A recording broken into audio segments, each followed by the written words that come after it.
Welcome to my YouTube automotive channel. In today's video I have a 2013 Chevrolet Traverse and I will show you which fuse you can check in case you have airbag light on the instrument cluster.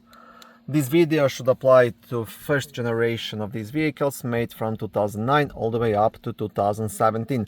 Also, if this video was helpful, please consider supporting the channel by liking the videos, subscribing to the channel or becoming a channel member. Now, fuse is the first and the easiest thing to check, and that's something you can do by yourself.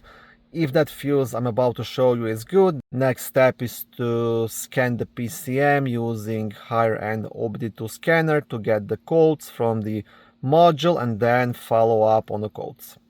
But like I said, first things first, check the fuse.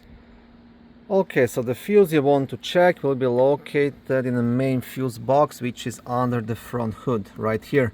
Now to remove this cover you will have a couple of black tabs, one here and one on the opposite side. You want to just press them and lift up.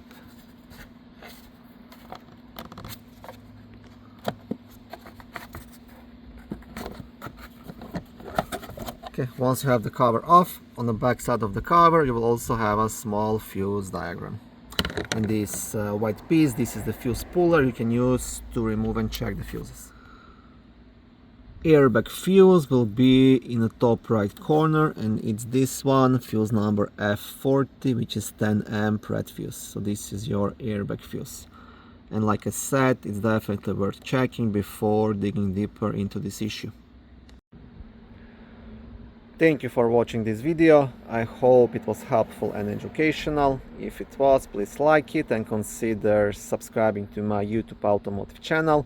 On my channel there is lots of how-to videos, do-it-yourself videos, car reviews, product reviews and other similar automotive topics.